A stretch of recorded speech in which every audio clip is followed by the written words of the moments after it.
શ્રી સ્વામિનારાયણ ભગવાનની જય. અક્ષર પુરુષોત્તમ મહારાજની જય. ગુણાતીતાનંદ સ્વામી મહારાજની જય. ભગતજી મહારાજની જય. શાસ્ત્રીજી મહારાજની જય. યોગીજી મહારાજની જય. પ્રમુખ સ્વામી મહારાજની જય. મહંત સ્વામી મહારાજની જય. પ્રમુખ સ્વામી મહારાજ શતાબ્દી મહોત્સવની જય. રામચરિતમાનસમાં તુલસીદાસજીએ ભગવાન શ્રી રામ અને શબરીના મિલનનું અદ્ભુત વર્ણન કર્યું છે. ભગવાન શ્રી રામનું જ્યારે શબરી સાથે મિલન થયું ત્યારે ભગવાન નવધા ભક્તિની વાત કરતા શબરીને કહે છે કે પ્રથમ ભક્તિ સંતન કર સંગા, દૂસરી રતિ મમ કથા પ્રસંગા. ભગવાન કહે છે કે પ્રથમ ભક્તિ એ સંતનો સમાગમ છે અને બીજી ભક્તિ એ પ્રેમપૂર્વક ભગવાનની કથા વાર્તાનું શ્રવણ કરવું એ છે. રામચરિતમાનસમાં કહ્યા પ્રમાણે સંત સમાગમ અને કથા વાર્તારૂપી ભક્તિનો સુભગ સમન્વય એટલે આપણી આજની આ રવિ સભા. તો આવો આપણા જીવનમાં ભક્તિના મૂલ્યોનું સંવર્ધન કરનારી, ભક્તિના મૂલ્યોને ઉન્નત કરનારી એવી આ રવિ સભાની શુભ શરૂઆત મંગલ ધૂન અને પ્રાર્થનાથી કરીએ. ભગવાન સ્વામિનારાયણની દિવ્ય પરાવાણી જેમાં ગ્રંથિત થયેલી છે એવો દિવ્ય ગ્રંથ એટલે વચનામૃત. વચનામૃત ગ્રંથનો મહિમા કહેતા પ્રખર વિવેચક ચંદ્રવદન મહેતા કહે છે કે વચનામૃત એક અનુપમ ગ્રંથ છે. આ ગ્રંથમાં વિકટ અને ગૂઢ વિષયોનું પાકું અને સરળ સ્પષ્ટીકરણ છે. વિખ્યાત સાહિત્યકાર શ્રી રઘુવીર ચૌધરી કહે છે કે વચનામૃત ગ્રંથમાં સમગ્ર ભારતીય ધર્મો અને આધ્યાત્મિક સાધનાનો અર્ક સમાયેલો છે. તે જ રીતે ગુજરાતના પ્રખર તત્વચિંતક કિશોરલાલ મશરૂવાળા વચનામૃત ગ્રંથનો મહિમા વર્ણવતા કહે છે કે ભગવાન સ્વામિનારાયણના વચનોનો આ સંગ્રહ એ તો ગુજરાતી ભાષાનું એક અમૂલ્ય રત્ન છે.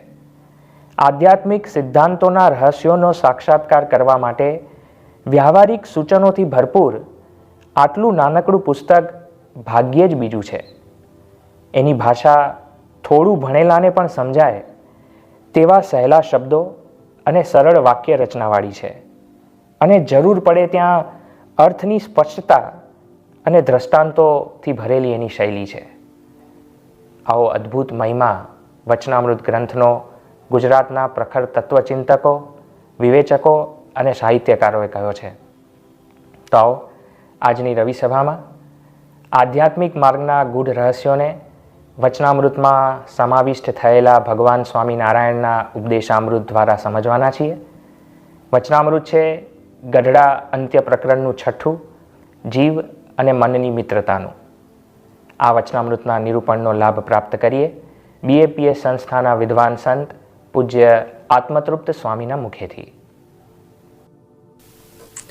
સ્વામિનારાયણ હરે વચનામૃત ગઢડા અંત્ય પ્રકરણનું 6, જીવ અને મનની મિત્રતાનું. સ્વામિનારાયણ હરે સંમત 1883ના ભાદરવાવદી પંચમીને દિવસ સ્વામી શ્રી સહજાનંદજી મહારાજ શ્રી ગરડા મધ્યે દાદા ખાચરના દરબારમાં પોતાના ઉતારાને વિશે વિરાજમાન હતા અને સર્વ શ્વેત વસ્ત્ર ધારણ કર્યા હતા ને પોતાના મુખારવિંદની આગળ મુનિ તથા દેશ દેશના હરિભક્તની સભા ભરાઈને બેઠી હતી.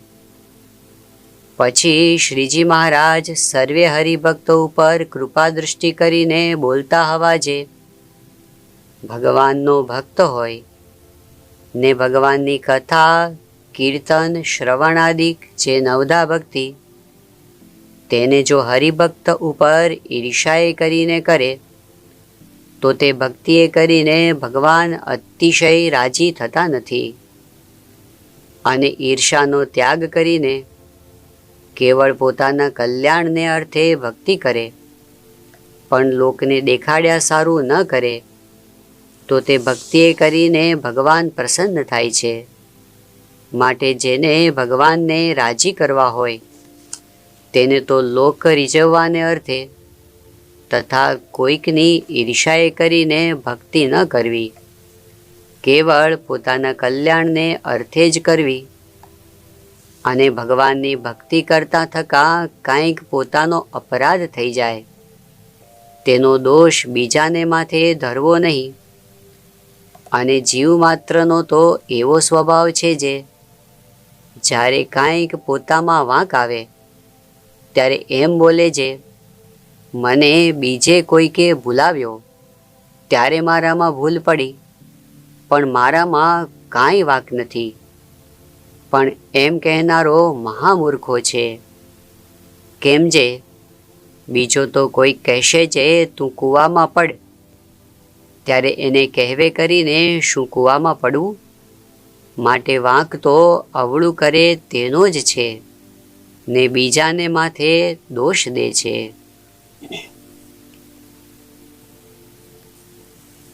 આ વચનામૃતની અંદર શ્રીજી મહારાજ આરંભની અંદર ભક્તિ કરવાની રીત સમજાવે છે. ભક્તિનો અપરંપાર મહિમા આપણા શાસ્ત્રોની અંદર કહેવામાં આવ્યો છે. શ્રીમદ ભાગવતના આરંભની અંદર જ મહાત્મ્યની અંદર કહેવામાં આવ્યું કે ભગવાન વશ કેવી રીતે થાય છે. ન તપોભિઃ ન વેદેશ્ચ ન જ્ઞાનેન નાપી કર્મણા. ભગવાનને તપથી વશ ન કરી શકાય, વેદોના અધ્યયનથી નહીં, જ્ઞાનથી કે તપથી પણ નહીં. હરિર્હિ સાધ્યતે ભક્ત્યા. ભગવાન ભક્તિથી વશ થાય છે. અને ત્યાં પ્રમાણ શું છે, સાબિતી શું છે? તો જવાબ આવ્યો, પ્રમાણમ તત્ર ગોપિકા. વ્રજ ગોપીઓ પોતે કોઈ જ્ઞાન, તપ કે એવી કોઈ વિશિષ્ટ સાધના કરવા નહોતી ગઈ, પરંતુ હૃદયની સાચી ભક્તિ અને એનાથી ભગવાન વશ થઈ ગયા. તો કેવા વશ થયા? વ્રજવનિતા કર તાળી બજાવે નટવર થઈ થઈ નાચે રે. ભગવાન ભક્તિથી વશમાં આવી જાય, આપણા બંધનમાં આવી જાય, આપણા હૃદયમાં આવી જાય, પૂર્ણ કામ થઈ જવાય, એવો ભક્તિનો મહિમા છે. પણ મહારાજ આ વચનામૃતની અંદર ભક્તિની રીત સમજાવતા કહે છે કે પહેલું તો ભક્તિના હેતુની શુદ્ધિ હોવી જોઈએ. આપણે શા માટે ભક્તિ કરીએ છીએ? તો શ્રીજી મહારાજ કહે છે કે ભક્તિ કરવી તે ઈર્ષાએ કરીને ન કરવી, કોઈને દેખાડવા માટે ન કરવી, પરંતુ ભક્તિ કરવી તે પોતાના કલ્યાણ માટે કરવી. સત્સંગ દીક્ષા ગ્રંથની અંદર પરમ પૂજ્ય મહંત સ્વામી મહારાજે આ વાત બહુ સુંદર રીતે સમજાવી છે. એમાં એમણે કહ્યું છે કે જે કાંઈ આપણે સાધના કરીએ છીએ, સેવા, ભક્તિ, કથા, ધ્યાન, તપોયાત્રાદિ સાધનમ, સેવા કરીએ, ભક્તિ કરીએ, ધ્યાન કરીએ, કથા કરીએ, તપ કરીએ, યાત્રા કરીએ, એ જે કાંઈ સાધના કરીએ આપણે, તો માનતો દંભતો નૈવ કાર્યમ નૈવેર્ષયા તથા. માનથી ન કરવું, દંભથી ન કરવું, ઈર્ષાથી ન કરવું. પછી આગળ બતાવે છે કે સ્પર્ધયા દ્વેષતો નૈવ, સ્પર્ધાથી ન કરવું, દ્વેષભાવથી ન કરવું, ન લૌકિક ફલેચ્છયા, આ સાંસારિક ફળની ઈચ્છાથી પણ ન કરવું. તો કેવી રીતે સાધના કરવી? તો કહ્યું છે શ્રદ્ધયા શુદ્ધ ભાવેન કાર્યમ પ્રસન્નતાદિયા. શ્રદ્ધાપૂર્વક, શુદ્ધ ભાવથી અને ભગવાનને પ્રસન્ન કરવાની ઈચ્છાથી જ્યારે આપણે નાનું પણ કાર્ય કરીએ છીએ ને, ત્યારે એ ભક્તિરૂપ બને છે અને એ ભગવાન અંગીકાર કરે છે. સ્વામિનારાયણ ભગવાને વચનામૃત ગરડા પ્રથમના ચોથાની અંદર નારદજીના જીવનની એક ઘટના વર્ણવી છે. એક વખત નારદજી અને બીજા તુમરુ નામના એક ભક્ત બંને વૈકુંઠ લોકમાં ગયા અને ત્યાં તુંબરુએ બહુ સુંદર ગાન કર્યું અને એ ગાનથી લક્ષ્મીનારાયણ ભગવાન એટલા બધા પ્રસન્ન થયા કે એમણે રાજી થઈને પોતાના વસ્ત્ર અલંકાર એમને ભેટ તરીકે આપ્યા. નારદજી આ જોયું, ઈર્ષા આવી. હું પણ કાંઈ કમ નથી, હું પણ ગાઈ બતાવું, તુમરુ કરતાં પણ સારું ગાઈ બતાવું, કેમ ના થાય મારાથી? અને નારદજીએ સંગીતની આરાધના શરૂ કરી. એટલી બધી કઠિન સાધના કરી. સ્વામિનારાયણ ભગવાન કહે છે 7 મન્વંતર સુધી એમણે આ સાધના કરી. એટલે એક દ્રષ્ટિએ જોઈએ તો એમની સાધના એ હજારો વર્ષોની થઈ ગઈ. છતાં પણ જ્યારે જ્યારે ભગવાન પાસે ગયા અને ગાયું તો ભગવાને એને એવો જ જવાબ આપ્યો કે તુંબરુ જેવું ગાતા તમને આવડતું નથી. એટલે નારદજીની ઈર્ષા પાછી ઊભી થાય, અરે હું એનાથી સારું ગાઈ બતાવું. આટલા સમય સુધીની સાધના પછી જ્યારે પોતે સફળ ન થયા ત્યારે છેવટે તુંબરુ પાસે જઈને કહ્યું કે તમારા જેવું ગાતા મને શીખવાડો. ઈર્ષા મૂકી દીધી, સ્પર્ધા મૂકી દીધી, નમ્રતા ધારણ કરી તો ભગવાન તરત રાજી થઈ ગયા. તો આપણે કેવું ગાઈએ છીએ એ બીજા નંબરે છે, કેવા ભાવથી ગાઈએ છીએ, કેવા હેતુથી ગાઈએ છીએ એ પહેલા નંબરે છે. એટલે લોક રીઝવવા માટે કે આપણી મોટપ બતાવી દેવા માટે જ્યાં સુધી આપણે ભક્તિ કરીએ છીએ ને ત્યાં સુધી એ ભક્તિ ભગવાન સુધી પહોંચતી નથી.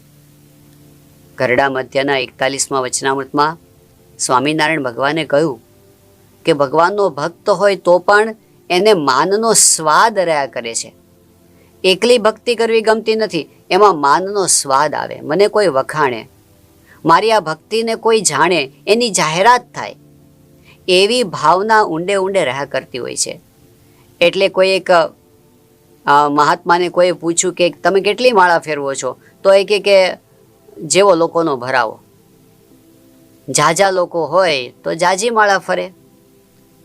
લોક રીઝાવન માટે, બીજાને દેખાડવા માટે ભક્તિ થાય.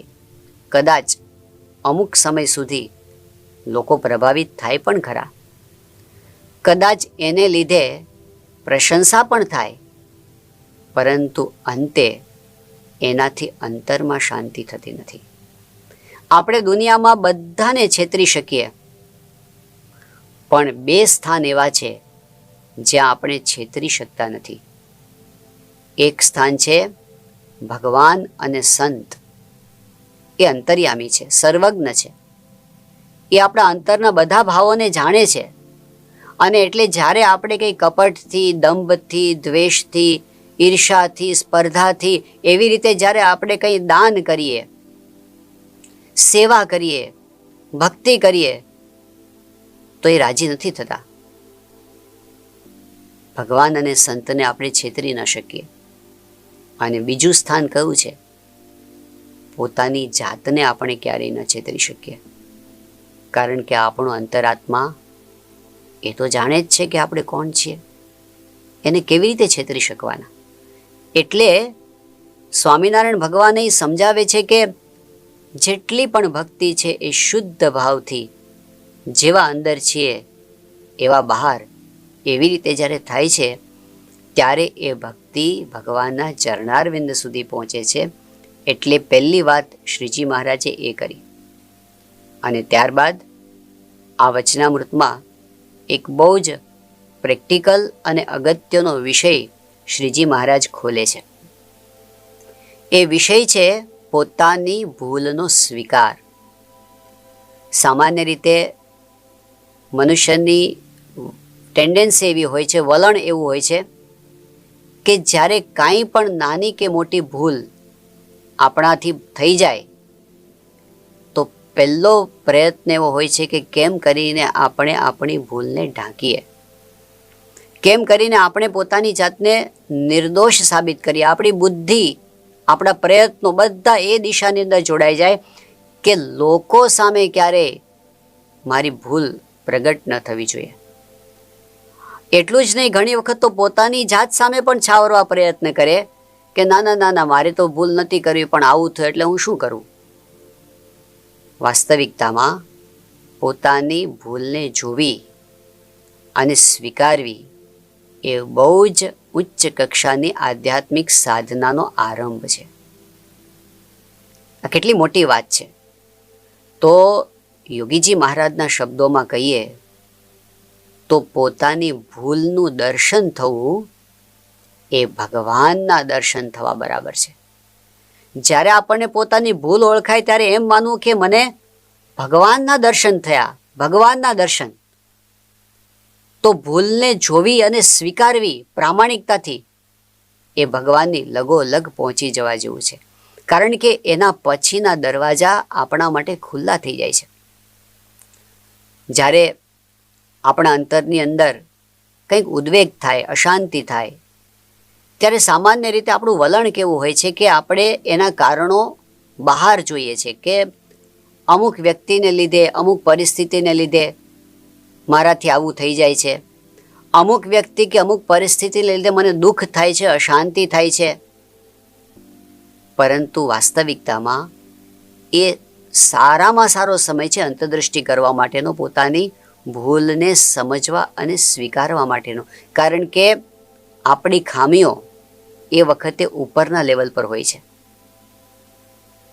આ વસ્તુ કેવી છે, જેમ આપણને જ્યારે શરીરમાં તાવ આવે, ટેમ્પરેચર આવે, વિજ્ઞાન એવું કહે છે કે ટેમ્પરેચર એ કુદરતે આપણા શરીરની અંદર મૂકેલું એક પ્રકારનું ઇન્ડિકેટર છે. ટેમ્પરેચર ઇન્ડિકેટ કરે છે કે શરીરની અંદર કંઈક ગરબડ છે. હવે એ ટેમ્પરેચર કેટલીક વખત વાયરલ ઇન્ફેક્શનથી હોય, કેટલીક વખત બેક્ટેરિયલ ઇન્ફેક્શનથી હોય, કેટલીક વખત સામાન્ય ફ્લૂનો તાવ હોય, કેટલીક વખત આપણે જોઈએ કોરોનાનો તાવ હોય, કેટલીક વખતે ટાઇફોઇડનો હોય, કેટલીક વખત કમળાનો તાવ હોય, કેટલીક વખત ગુમડું થયું અને દુખાવાનો તાવ હોય, કેટલીક વાર ફૂડ પોઈઝનિંગનો તાવ હોય. ઘણા પ્રકારના તાવ હોઈ શકે. જ્યારે માણસને તાવ આવે ત્યારે એ સમય છે કે આપણું ડાયોગ્નોસિસ થાય. કંઈક ગરબડ છે એને શોધવા માટે ભગવાન ઇન્ડિકેટ કરે છે કે કંઈક જુઓ તમે. એને પેરાસિટામોલ આપીને દબાવ કરીએ તો તાવ ટેમ્પરરીલી દબાઈ જાય, પણ અંદરથી એનું મૂળ નાશ ન પામે. જ્યારે જ્યારે આપણને અશાંતિ થાય, ઉદ્વેગ થાય, ત્યારે એ ઇન્ડિકેટ કરે છે, એ બતાવે છે કે કંઈક આપણી ભૂલ છે. આપણે કોઈક જગ્યાએ સિદ્ધાંતથી બહાર નીકળી ગયા છીએ. કાં તો આપણા વર્તનની કંઈક ભૂલ છે, કાં તો આપણી વાણીની કંઈક ભૂલ છે, અને કાં તો આપણા વિચારની કંઈક ભૂલ છે. પણ કંઈક તો ગરબડ આપણે કરી છે જેનું ફળ આપણને આ અશાંતિને ઉદ્વેગ રૂપે પ્રાપ્ત થાય છે. આ બેસ્ટ ટાઈમ હોય છે અંતર્દૃષ્ટિ કરવા માટેનો, પોતાની જાતને સુધારવા માટેનો. પણ જ્યારે આપણે એવું નથી કરતા, સાધારણ રીતે આપણે રિફ્લેક્સ એક્શનની જેમ મારો કંઈ વાંક નથી, હું શું કરું, એ તરફ જતા રહીએ છીએ. 12મા ધોરણમાં ભણનારો એક વિદ્યાર્થી, અરે 12મું ધોરણ શરૂ થતું હતું ત્યારે એક સંતને મળ્યો અને વાતમાં સંતે પૂછ્યું કે તારું ધ્યેય શું છે? પહેલાં એ કહ્યું કે મારે તો હું 12મામાં ભણું છું, સાયન્સમાં છું અને બી ગ્રુપમાં છું, તો મારો ધ્યેય તો એવો છે કે મારે 92% લાવવા છે. એટલે પેલા સંતે કીધું બહુ સારો સંકલ્પ છે, પણ હવે એ પ્રમાણે તું મહેનત કરજે. આ વાત પૂરી થઈ ગઈ. વર્ષ પૂરું થઈ ગયું. ફરી જ્યારે સંતને મળવાનું થયું એટલે એમણે પેલા કિશોરને પૂછ્યું કે શું રિઝલ્ટ આવ્યું? એને જવાબ આપ્યો 42%. અરે તું તો આવા મોટા લક્ષ્ય સાથે ભણતો હતો ને? તો પેલા વિદ્યાર્થીએ કહ્યું કે હા સ્વામી, વાત તો એવી હતી, પણ હું શું કરું આમાં? કારણ કે એક તો મારા ઘરની અંદર કેવું હતું, મારા મમ્મીનો અને પપ્પાનો ઝઘડો ચાલ્યા કરે. એટલે એને લીધે મને મન ડિસ્ટર્બ થયા કરે. બીજી બાજુ એવું હતું કે અમારા સ્કૂલના સાહેબ તો અમને સારું ભણાવતા જ નહોતા. પછી હું ટ્યુશન પર જતો તો ટ્યુશન એટલે દૂર જવાનું થાય, આવવાનું થાય, એમાં ઘણીવાર મને થાક એટલો બધો લાગે, એમાં ટાઈમ જતો રહે મારો, એટલે એને લીધે પણ હું વાંચી નહોતો શકતો. એમાં વળી પાછા નવરાત્રિના દિવસો આવ્યા અને મારી ઈચ્છા નહોતી પણ મારા મિત્રોએ પરાણે મને લઈ ગયા અને પછી એ 9 દિવસ સુધી અમે રોજ રાત્રે ફરતા અને એના ઉજાગરા થયા અને એ ટાઈમમાં મારો જે અભ્યાસક્રમ હતો એમાં હું પાછળ પડી ગયો. પછી હું એ કેચઅપ કરી જ ના શક્યો અને એમ કરતાં કરતાં પછી મારો કોન્ફિડન્સ તૂટી ગયો અને પછી છે ને મારાથી સારું ભણી શકાયું નહીં. પેલા સંતે કહ્યું કે આમાં કેટલોક વાંક તું એમ કહે છે કે તારા મમ્મી પપ્પાનો છે, કેટલોક વાંક તારી સ્કૂલના શિક્ષકોનો છે, કેટલોક વાંક તું જે જગ્યાએ જતો હતો એ ટ્યુશનના ડિસ્ટન્સનો છે અને કેટલોક વાંક તારા મિત્રોનો છે. પણ આમાં કોઈ જગ્યાએ તારો વાંક તો આવ્યો જ નહીં. માની લીધું કે આ બધાનો કંઈક વાંક છે, પણ તારો ખરો કે નહીં?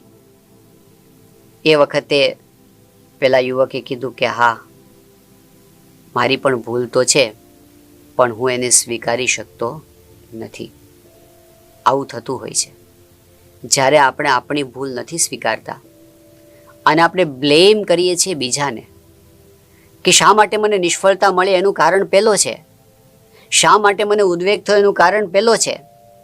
પરંતુ એવું કરવાથી કદાચ આપણે પોતાની જાતને નિર્દોષ સાબિત કરવામાં સફળ થઈ પણ જઈએ, પણ શાંતિ ન મળે, ઉકેલ ન મળે, પ્રગતિ ન થાય. જો આપણે શાંતિ મેળવવી હોય, સાચું સમાધાન મેળવવું હોય અને ખરેખર આગળ વધવું હોય તો આ એક બહુ જ અગત્યની આપણી જુદી ટેવને બદલવાની છે કે મારે મારી ભૂલ શોધી કાઢવાની છે કે આમાં મેં શું ભૂલ કરી. જ્યારે આપણાથી કંઈક વર્તન સંબંધી ભૂલ થઈ જાય, આપણે વાતાવરણ પર નાખીએ, આપણે બીજી વ્યક્તિઓ પર નાખીએ.